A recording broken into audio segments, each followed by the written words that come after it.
Selamat pagi Dokter Citra, apa kabar? Halo Mbak Indri, kabar baik, alhamdulillah sehat. Gimana kabar Mbak Indri? Sehat juga dok, terima kasih banyak ya sudah meluangkan waktu pagi ini di tengah kesibukan prakteknya. Nah, untuk ayah ibu yang menyaksikan bincang-bincang saya dengan dokter spesialis anak Dokter Citra Radita hari ini, saya informasikan bahwa Dokter Citra ini praktek di RSAB Harapan Kita, kemudian di Rumah Sakit Hermina Daan Mogot dan Rumah Sakit Mayapada Lebak Bulus. Beliau juga penggagas dari Peduli Epilepsi Anak. Nanti kita akan bahas dan juga jawab ya pertanyaan yang masuk dari ayah ibu follower Instagramnya @anakkuid. Autism Spectrum Disorder, seperti dengan terminologinya ya, itu adalah suatu spektrum atau dia memiliki suatu kumpulan atau spektrum gejala yang berbeda-beda. Tergantung dari bagaimana berada di spektrum mana si anak tersebut. Ya, apakah di spektrum ringan, apakah sedang atau berat. Ya, jadi itu sangat menentukan. Selain itu, untuk menentukan bagaimana perkembangan anak juga ditentukan oleh IQ anak tersebut. Ya, jadi banyak beberapa hal yang bisa mempengaruhi bagaimana anak tersebut bisa berespon terhadap terapi. Nah, seperti itu. Jadi, apa saja yang kita harapkan untuk dapat bisa perbaikan, yaitu tentunya saja adalah interaksinya. Interaksi dan sosialisasi dan juga adalah yang paling penting kemampuan dari bahasanya. Begitu Mbak Indri. Thank you, Dr. Citra. Nah, sekarang kita mau coba jawab beberapa pertanyaan yang masuk ke Instagram @anakkuid ya, dok, karena ini banyak sekali. Yang pertama pertanyaan dari @tekatsu. Anak saya itu sebenarnya sudah cukup makan, namun ia selalu pengen mengunyah. Nah, ini kenapa ya, dok? Apakah karena ada masalah sensorinya? Silakan, Dr. Citra. Ya, baik. Jadi pada anak yang memang sering melakukan gerakan mengunyah ya memang kita memang harus evaluasi secara holistik. Jadi apakah memang anak tersebut benar terpenuhi kebutuhan nutrisinya, dalam artian memang betulkah asupan nutrisinya itu sesuai. Ya, kalau tidak memang anak tersebut kan cenderung ingin selalu untuk makan dan mengunyah. Nah, ini memang harus dikonsultasikan ke dokter atau mungkin dokter nutrisi, apakah kebutuhan nutrisinya tepat, kualitas dan kuantitas. Karena terkadang apa yang kita anggap cukup, itu ternyata tidak cukup secara kualitas gitu ya. Mungkin kuantitasnya cukup, tapi kualitas tidak, sehingga tubuh masih lebih menginginkan sesuatu yang nutrisi yang lebih. Itu dari hal segi medis ya. Nah, kemudian kita juga perlu lihat lagi apa yang ada di dalam rongga mulutnya ya. Apakah ada hal-hal yang mengganggu anak tersebut. Misalkan ada tidak nyaman di gigi atau di gusi sehingga dia seolah-olah seperti mengunyah. Tapi sebenarnya itu adalah menunjukkan bahwa anak tersebut kurang nyaman dengan kondisi di mulutnya sehingga dia seperti melakukan gerakan yang merangsang untuk mulutnya tersebut. Dan yang ketiga, mungkin juga betul bisa terjadi suatu masalah sensori ya, apalagi kalau dalam konteks anak autism itu dia memiliki sensory processing disorder. Jadi memang ada suatu masalah dalam panca indera, khususnya dalam masalah taktil mungkin ya, atau masalah oromotornya ya, yang sehingga menyebabkan anak tersebut cenderung untuk butuh stimulasi di daerah motoriknya juga. Namun bisa juga terakhir Mbak Indri, anak dengan autism spectrum disorder kan memang ada suatu gerakan repetitif ya, gerakan yang berulang-ulang dan menetap. Nah, mungkin saja itu juga suatu ciri khasnya dari anak tersebut. Jadi memang penyebabnya harus dinilai lagi, dievaluasi lagi secara holistik. Pemeriksaan lebih lanjut ya, intinya ya, Dokter Citra ya. Oke, baik. Pertanyaan yang kedua nih dari @fitri_hazal. Bagaimana ya dok kalau terjadi perbedaan diagnosis dari dua ahli yang berbeda? Anak saya oleh dokter tumbuh kembangnya itu dibilang speech delay dengan gangguan perilaku. Tapi oleh terapis bicaranya disebut mengalami gangguan sensori. Nah, ini gimana ya caranya supaya ia bisa mendapat kemajuan dalam terapinya? Silahkan. Baik, jadi yang tadi Mbak Indri bilang itu bahwa memang anak tersebut ada yang dianalisa, diassess sebagai speech delay dan gangguan perilaku. Kemudian satunya lagi gangguan sensori. Kalau menurut pendapat saya, ketiga hal ini adalah merupakan gejala dari anak tersebut ya. Jadi bukan ke arah diagnosis, jadi mungkin ke arah keluhan atau gejala. Karena kadang-kadang pada anak dengan gangguan perkembangan, kita memang butuh suatu analisa multidisiplin gitu ya. Jadi kita menganalisa ada apa saja nih gangguan dan gejala pada anak ini. Karena speech delay, kemudian tadi gangguan perilaku dan gangguan sensori itu bisa terjadi berbarengan atau bersamaan pada seorang anak gitu. Jadi itu lebih ke arah mungkin gejalanya. Untuk diagnosis sendiri itu kita memang harus mencari apa yang mencakup ketiga itu. Ya, jadi kalau dalam hal ini bisa saja misalkan anak ini mengalami autism spectrum disorder, di mana pada autism spectrum disorder tentu ada delay speech, tentu ada gangguan perilaku seperti dia keluhan atau gangguan dalam hal interaksi, sosialisasi, ya, kemudian dalam hal komunikasi ya tadi, dan juga ada masalah sensorik gitu. Selain itu ada juga gangguan repetitif atau perilaku, minat, dan rutinitas yang terbatas dan menetap. Tapi selain autism ternyata ada juga diagnosis lain yang mencakup tiga itu. Contohnya mungkin social communication disorder, yaitu seperti kurang lebih gejalanya sama dengan autism, namun dia tidak ada suatu perilaku, minat, dan rutinitas yang terbatas dan berulang-ulang. Nah, itu maksud saya. Jadi mungkin yang ayah bunda pikir itu ada diagnosis, sebenarnya mungkin ada suatu analisa gejala ya, analisa gejala pada anak tersebut. Tapi diagnosis itu bisa mencakup beberapa gejala. Oke, baik. Jadi layer by layer sebetulnya, ada banyak sekali layernya gitu ya dok ya. Lalu bagaimana caranya supaya ia mendapat kemajuan dalam terapinya? Nah, itu dia. Jadi Ya, untuk mendapatkan kemajuan terapi, berarti kan harus mendapatkan terapi yang benar. Untuk mendapatkan terapi yang benar, berarti kan harus diagnosisnya pun benar, gitu. Jadi, ya dari diagnosis yang kita sudah analisa, evaluasi dari kumpulan masalah dan gejala tersebut, nah itulah kita akan tetapkan. Misalkan dia ternyata autism spectrum disorder atau social communication disorder, tentunya kita akan berikan terapi untuk anak yang lebih muda, itu adalah sensory integrasi ya, atau terapi floor time dan sebagainya. Jadi itu memang harus sesuai diagnosis dulu Mbak Indri, apa diagnosis anak ini gitu ya. Jadi agar tepat sasaran terapinya untuk mendapatkan kemajuan gitu. Penegakan diagnosis di awal ini juga mesti benar dulu gitu ya, dan diyakinkan dulu sebelum nanti ambil terapinya apa gitu. Oke, semangat ya Ibu Fitri Hazal. Kemudian pertanyaan yang ketiga nih Dokter Citra dari @safnah_naufal_nazar_ramadan. Ini kayaknya anaknya ditulis semua deh, ada 3. Oke, jadi anak saya saat ini masih terapi. Kosakata ada sih dok, tapi kadang-kadang tuh masih menggunakan bahasa bayi. Kontak mata minim dan kepatuhan juga kurang. Apa ya yang harus saya lakukan supaya dia bisa mengejar ketertinggalannya, Dokter Citra? Silakan. Oke, jadi tadi usianya berapa Mbak Indri? Masih terapi tapi tidak disebutkan usianya. Oke, baik. Jadi memang anak dengan sebenarnya dia jadi kan ada gangguan bahasa ya, gitu. Ya. Nah, ya satu lagi, kita juga memang harus mengevaluasi apa yang menjadi masalah pada anak ini, perlu evaluasi ya. Misalkan anak tersebut sudah kurang minim itu bicaranya ya. Kita lihat lagi bagaimana kontak matanya, bagaimana interaksinya, bagaimana sosialisasinya. Adakah perilaku lain yang berbeda seperti tadi perilaku repetitif yang berulang-ulang, minat yang terbatas. Nah, kita tidak hanya menterapi dari gejala, tapi juga untuk mendiagnosis apa saja yang menjadi dasar dari gejala kurang dari bisa bicaranya tersebut ya, gitu. Ya. Jadi kalau misalkan memang dia kurang kosakatanya, ternyata anaknya mungkin didiagnosis autism spectrum disorder, tentu kita akan berikan bukan terapi bicara dahulu, tapi adalah terapi untuk membuat dia lebih tenang, lebih fokus, ya, agar bisa dapat menangkap stimulasi bicara, stimulasi bahasa dari sekitarnya itu dengan menggunakan terapi sensori integrasi. Mungkin begitu ya. Jadi kita harus tahu dulu apa diagnosisnya, apa penyebab anak ini tidak bisa berbicara dan berkata sedikit gitu ya. Nah, itu satu. Kedua, selain itu juga mungkin kita bisa menilai penyebab-penyebab lain, apa yang menyebabkan anak tersebut tidak bisa berbicara dengan baik.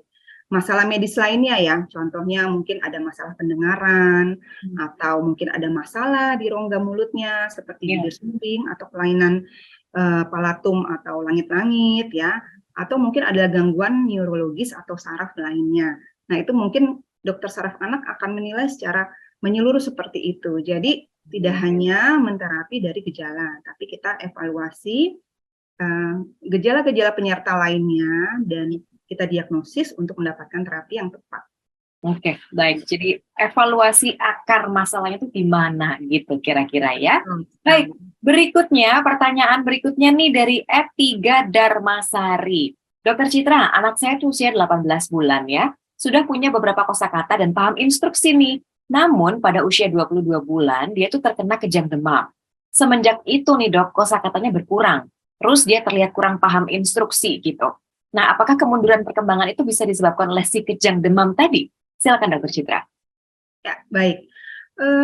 Pada dasarnya kejang demam itu secara umum itu suatu hal yang benign atau tidak berbahaya. Karena kejang demam sebagian besar itu adalah kejang demam sederhana.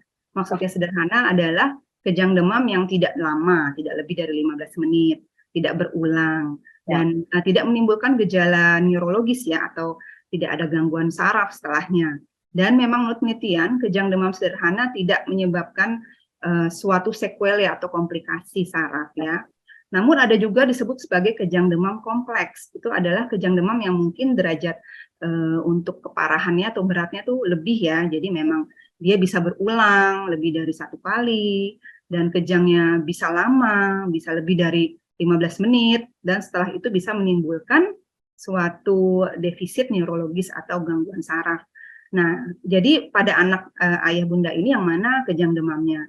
Tapi kalau kejang yang dianggap bisa menyebabkan suatu defisit atau gangguan saraf yang berarti adalah kejang yang cukup lama, ya kira-kira sekitar 30 menit menurut penelitian yang bisa menyebabkan kerusakan sel-sel dari saraf. Jadi belum tentu kejang demam itu menyebabkan keterlambatan anak tersebut. Harus dievaluasi lagi, apakah kebetulan pada anak tersebut juga terjadi suatu masalah neurologi lainnya. Ya, jadi di bagian neurologi kita punya ada namanya masalah neurometabolik, jadi gangguan metabolik di saraf atau di otak yang menyebabkan anak tersebut menjadi regresi atau mengalami kemunduran perkembangan. Nah, itu mungkin harus dievaluasi lagi. Atau mungkin ternyata anak tersebut tidak usah jauh-jauh mikirnya kurang stimulasi lagi, atau mungkin ya anak tersebut tidak mendapatkan stimulasi yang tepat setelah itu anak karena habis sakit, mungkin dia tidak diberikan lingkungan atau signifikan gitu ya. Jadi bisa saja. Jadi memang harus dilihat dan dievaluasi secara detail lagi. Tapi kalau memang mengenai kejang demam itu secara umum kejang demam bersifat benign atau tidak berbahaya. Baik, kalau begitu. Terima kasih banyak Dr. Citra. Nah, ini ada yang mungkin mewakili pertanyaan berikutnya nih, Ayah Ibu coba simak ya. Pertanyaannya dari K. Fatus. Anak saya laki-laki usianya 2,5 tahun nih dokter Citra. Sejak sebelum menginjak usia 2 tahun, dia tuh sering mukul kepala sendiri kalau lagi marah, atau ada yang nggak dia sukai. Nah, tapi sekarang bertambahnya dengan suka menendang-nendang kalau marah, terutama pada ibunya. Nah, ini bagaimana ya cara menghentikannya? Silakan.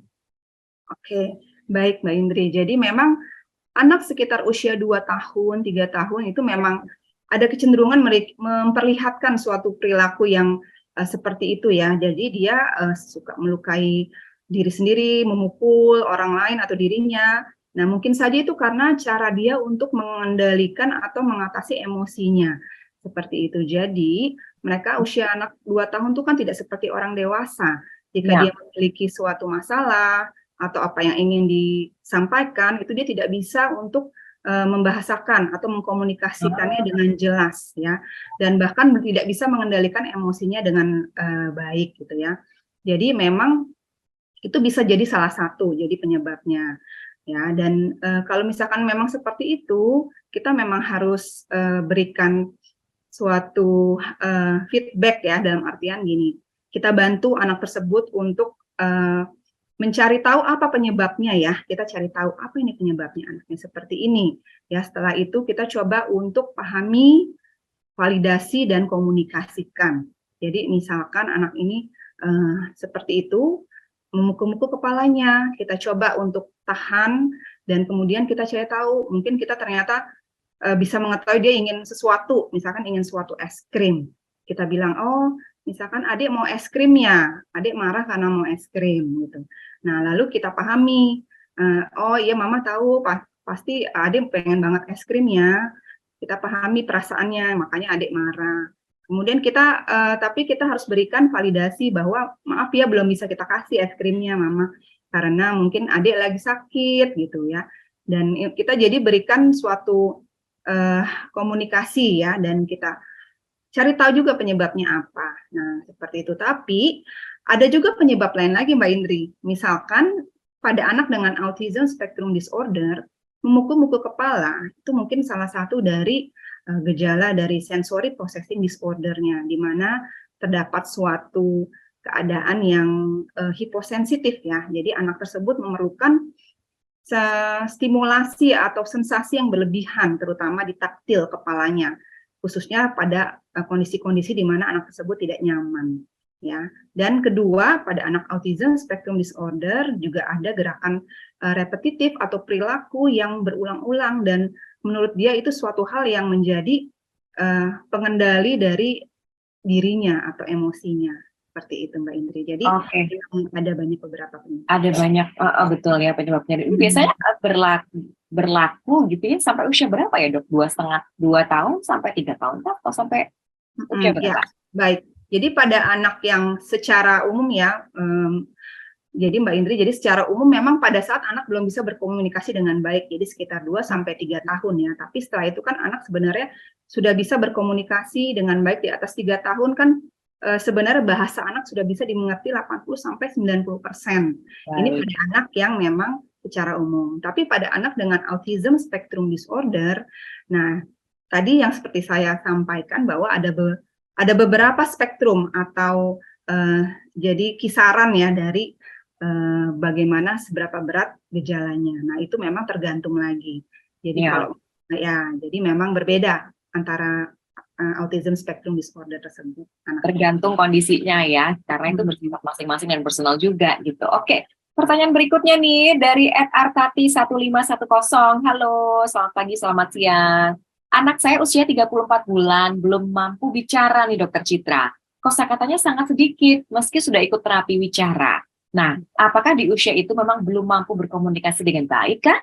Tapi ada anak seusianya kok udah lebih banyak ya kosakatanya? 34 bulan. Nih, silakan. Ya, 34 bulan itu sebenarnya secara umum anak sudah bisa mengucapkan sekitar 200 kata. Dan refleksnya adalah dia bisa untuk merangkai kata sekitar 2 sampai 3 kata dalam satu kalimat. Itu refleksnya ya. Jadi memang kalau belum kita sudah ketahuan anak kita nggak bisa nih merangkai kata 2 kata dalam satu kalimat ya, jadi memang itu sudah ada suatu keterlambatan dari bahasanya tersebut. Nah, tadi dikatakan bahwa anaknya sudah terapi bicara, namun tidak ada perkembangan. Nah, tadi yang seperti saya sampaikan bahwa anak tidak bisa bicara, tidak semata-mata terapinya langsung terapi bicara. Ya, kalau memang seperti itu, maka tidak sesuai dengan sasaran, maka tidak akan ada suatu kemajuan atau progres. Kenapa anak ini tidak bisa berbicara dengan baik? Apakah anak ini kurang interaksinya, ya? Apakah dia ada tidak fokus anak tersebut, atau dia ada gejala lain, ya? Jadi harus dinilai. Pada anak-anak yang cenderung belum fokus, belum tenang, belum bisa menuruti perintah, ya dia tidak akan bisa untuk menangkap stimulasi dari terapi bicara tersebut, karena terapi bicara butuh suatu konsentrasi, fokus yang cukup dari anak tersebut. Nah, betul. Jadi kita harus nilai bagaimana fokusnya, interaksinya, atau bahkan diagnosis secara keseluruhan. Jangan-jangan ada gejala lain seperti gangguan interaksi, gangguan sosialisasi, ada gangguan sensori, dan ada suatu perilaku yang berulang, yang lagi-lagi ke arah autism spectrum disorder mungkin. Itu terapinya bukan terapi bicara. Gitu. Oke, jadi lagi-lagi penegakan diagnosanya gitu ya dok ya, ini. Nah, itu yang selalu saya tekankan ya, bahwa anak yang tidak bisa bicara atau berbicara sedikit itu tidak, kita harus cari tahu apa penyebabnya, apa diagnosisnya, sehingga terapi pun sesuai. Tidak hanya tidak bisa bicara adalah terapi bicara, tidak. Ternyata mungkin jangan-jangan juga nih anak ini ada gangguan medis lainnya, dia tidak bisa mendengar dengan jelas, atau mungkin artikulasinya kurang bagus karena ada masalah di dalam mulutnya, ya. Dan itu penanganannya berbeda lagi ya, begitu. Oke, baik. Terima kasih Dokter Citra sudah cukup menjawab ya. Ini kemudian pertanyaan berikutnya adalah @Aulia Aulix ya. Apakah sensory play itu bisa membantu anak ASD mengejar ketertinggalan ya dok dalam berbicara atau mungkin berkomunikasi? sensory play ya. Silakan. Ya, baik.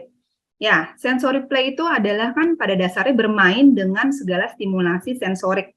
Ya, jadi itu sangat baik untuk menstimulasi anak tersebut agar mengatasi gangguan sensoriknya. Nah, tentu saja itu sangat baik untuk perkembangannya karena dasar anak untuk bisa naik atau maju ke berbicara adalah dia memiliki dasar sensorik yang baik. Ya, itu tentu.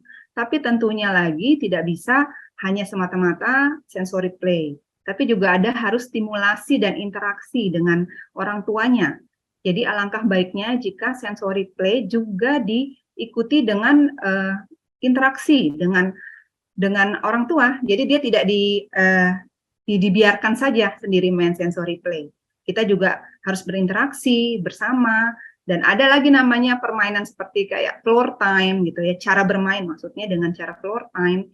Jadi kita di lantai menggunakan mungkin sensory play tersebut dan kita berinteraksi dengan cara kita berhadapan bermainnya, kita mengikuti arahan dari anak tersebut sehingga anak tersebut merasa diterima sehingga bisa menerima orang tua untuk bisa bermain dan kemudian kita menstimulasi dengan kata-kata, bahasa, ya, dan saat anak tersebut tertarik, anak akan lebih mudah menangkap bahasa dan kata-kata. Dan satu lagi, untuk bermain tersebut perlu level mata yang sejajar, gitu, sehingga anak tuh juga ada kontak mata, ada interaksi, sehingga juga stimulasi atau kata-kata bisa masuk terserap dengan baik. Nah, itu mungkin lebih afdolnya begitu, Mbak Indri. Ya, jadi itu tidak hanya bermain ya, tapi permainannya seperti apa, interaksi yang bisa kita ciptakan itu seperti apa selama proses bermain itu sendiri ya. Jadi supaya bisa maksimal gitu ya perkembangannya. Oke, terima kasih. Nah berikutnya, ini usianya anaknya 4 tahun dari Rizky Suryana. Kontak mata dan ekspresi bagus nih dok, tapi belum mampu berkomunikasi dua arah. Terlambat nggak ya untuk diterapi supaya bisa normal lagi, mengingat usianya kok udah 4 tahun ya? Silakan, bagaimana Dokter Citra? Ya, baik. Jadi dia belum bisa berkomunikasi dua arah ya, usia sudah 4 tahun. Intinya adalah jika kita sudah mengenali atau mendeteksi anak kita terdapat keterlambatan dan sudah ada red flags ya. Jadi red flags kan untuk usia 4 tahun dia memang sudah harus bisa berinteraksi. Nah, segeralah untuk dibawa ke ahlinya ya, ke dokter untuk bisa dianalisa kenapa gitu ya. Untuk respon terapinya sendiri itu tergantung lagi-lagi jadi dari diagnosanya ya, Mbak Indri gitu. Apakah dia ada gangguan pendengaran ya, sehingga dia tidak bisa berkata-kata atau menangkap kata-kata dengan jelas karena ada gangguan pendengaran gitu. Atau ada masalah di oromotornya ya, atau dia mungkin ada masalah di neurologinya gitu ya. Neurologi bagaimana dia kemampuan atau potensi kecerdasannya dan adakah masalah neurologis lainnya gitu. Ditambah gejala-gejala lain seperti interaksi, sosialisasi untuk menentukan diagnosis. Jadi untuk mengetahui apakah terlambat atau tidak 4 tahun, memang agak sulit ditentukan hanya dari satu aja gejala ya. Kita harus lihat diagnosisnya apa. Namun untuk sebagai penyemangat, ya nggak apa-apa Bu. Pokoknya kita ikhtiar dan kita berikan yang terbaik untuk anak-anak, terapi sedini mungkin, sedini mungkin setelah kita mengetahui adanya suatu masalah. Gitu. Ya. Jadi segera ambil tindakan gitu ya, Betul. walaupun mungkin usianya sudah agak ragu-ragu nih ayah ibunya gitu ya Dokter Citra ya. Tapi kalau intervensi yang lebih cepat dilakukan, mudah-mudahan nanti ada perubahan atau perkembangan yang terjadi pada anaknya ya. Baik, terima kasih. Kemudian pertanyaan berikutnya nih untuk @serelia_Chandra. Halo, untuk anak ASD yang bersekolah di sekolah khusus untuk anak berkebutuhan khusus nih Dokter Citra, apakah dijamin tuh bisa mengejar ketertinggalannya dibanding anak ASD yang bersekolah di sekolah umum? Silakan. Ya, baik. Jadi memang tidak bisa ada yang tidak ada yang bisa menentukan bagaimana responnya ya. Lagi-lagi semua itu tergantung dari tadi derajat dari ASD-nya, dari IQ dari anak ASD-nya. Ya, jadi bagaimana dia respon juga terhadap terapi sebelumnya. Jadi semua itu menentukan apakah anak tersebut layak di sekolah yang mana seperti itu. Karena kan tidak semua anak ASD itu dia harus memiliki kebutuhan khusus yang berat seperti itu. Tidak semua ya. Namun memang perbedaan antara sekolah umum dan sekolah berkebutuhan khusus, tentu saja sekolah dengan berkebutuhan khusus tersebut mungkin sudah ada guru-guru dan kurikulum yang sudah dikondisikan agar dapat memfasilitasi anak berkebutuhan khusus. Begitu juga lingkungannya juga sudah dikondisikan. Jadi memang lebih siap menerima anak berkebutuhan khusus. Tapi lagi-lagi untuk anak dengan konteks autism spectrum disorder, memang perlu kita nilai lagi bagaimana dia kemampuan untuk interaksinya, apakah ada gangguan masalah perilaku negatifnya, bagaimana komunikasinya, bagaimana IQ-nya. Nah, itu perlu dinilai lagi untuk melihat dia butuh sekolah yang mana. Tentunya juga kita sebagai dokter butuh juga bantuan dan asupan dari psikolog anak yang mungkin bisa untuk menilai bagaimana anak tersebut untuk sekolahnya. Begitu. Baik. Untuk perkembangan ya sekolahnya kira-kira bagaimana gitu, bisa ngikutin nggak dan lain-lain ya. Oke. Terima kasih. Pertanyaan berikutnya dari @Atara Zakabra. Bagaimana ya dok mengoptimalkan dan melihat potensi anak autis supaya bisa tetap berprestasi gitu dengan keterbatasannya? Nah ini bagaimana dok? Mungkin ada tipsnya ya, Cinta. Silakan. Oke. Jadi mungkin sebagai orang tua kita memang harus lebih detail, lebih observer ya terhadap anak kita ya. Apa yang anak kita itu sukai. Dan tentu saja untuk anak kita tahu apa yang kita sukai, kita harus memberikan segala pengalaman-pengalaman dan stimulasi yang banyak gitu ya. Jadi misalkan kita lihat anak kita suka untuk menggambar seperti itu. Nah, kita bisa berikan untuk stimulasi gambar yang lebih banyak, fasilitas menggambar yang lebih baik, atau diberikan les menggambar ya. Atau ternyata kita sudah berikan suatu pengalaman-pengalaman lainnya, ternyata dia tidak suka, sukanya anak ini bergerak, sukanya dia motorik ya. Mungkin kita jadi bisa berikan dia stimulasi seperti olahraga, ya, atau mungkin dia suka les berenang dan lainnya ya seperti itu. Jadi mungkin lebih ke arah bagaimana kita bisa memberikan pengalaman yang cukup bervariasi bagi anak tersebut dan kita observasi mana yang anak tersebut anak ASD bisa tertarik dan bahkan dia sangat ahli terhadap itu, karena kan kita tahu anak autism spectrum disorder dia memang memiliki minat yang sangat tinggi terhadap suatu hal ya, bahkan jika dia memang mahir di satu bidang itu, dia akan melebihi mungkin kemampuan yang anak bukan ASD. Seperti itu. Tapi untuk kita tahu ke sana perlu ya kita paparkan pengalaman yang bervariasi dan banyak. Baik, terima kasih dok. Jadi memang perlu observasi, kemudian intervensi, dan jangan menyerah gitu ya. Kenalkan dengan berbagai jenis aktivitas yang lain berbeda. Pertanyaan terakhir untuk sesi ini dari Ramada Apriliani. Usianya 2,6 tahun ini anak saya. Sudah mampu bicara banyak, tapi artikulasinya banyak yang nggak jelas nih. Masih bisa dikejar atau diperbaiki nggak kemampuan bicaranya dengan terapi, atau nanti bisa baik aja gitu dok dengan sendirinya? Oke. Ya, tadi usia 2 tahun 6 bulan ya, 2,6 tahun ya. Ya memang sebenarnya usia tersebut harus bisa 80% kita mengerti apa yang anak tersebut ucapkan. Ya, jadi seharusnya sih memang artikulasinya sudah mulai bisa kita mengerti ya, seperti itu. Jadi masalah artikulasi ini memang masalah yang harus dilihat lagi.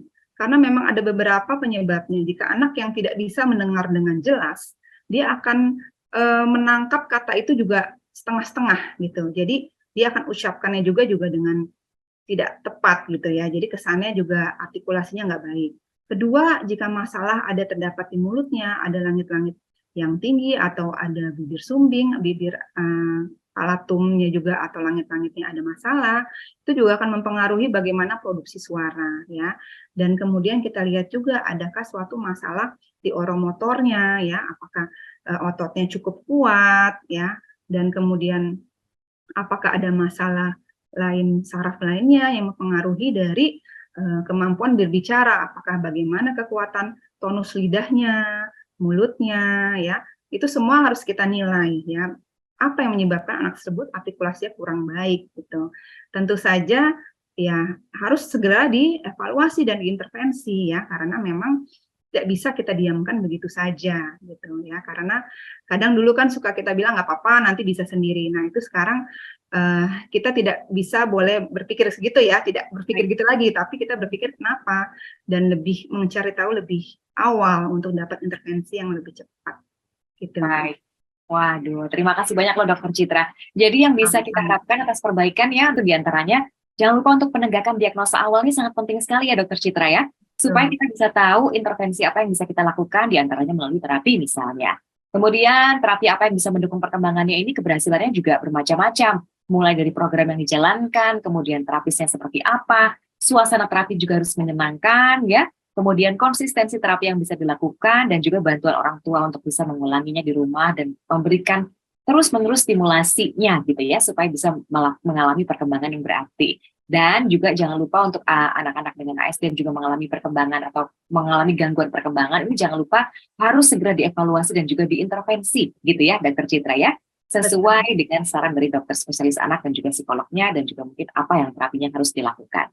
Baik, Dokter Citra, semoga bincang-bincang pagi ini bisa menjawab semua pertanyaan yang masuk ya ke Instagramnya @anakkuadit. Sekali lagi makasih banyak ya Dokter Citra. Mudah-mudahan nanti ya lain waktu. Ya, amin. Dengan senang hati. Terima kasih banyak dan senang sekali bisa bertambah pengetahuan lagi hari ini tentang autisme. Baik, ayah ibu semuanya, saya Indri dan juga Dokter Citra pamit undur diri dulu. Terima kasih banyak Dokter Citra, juga selamat melanjutkan kegiatan prakteknya ya. Sampai ketemu lagi di lain kesempatan. Selamat pagi. Bye, Dok. Assalamualaikum. Bye-bye. Mbak Indri. Waalaikumsalam.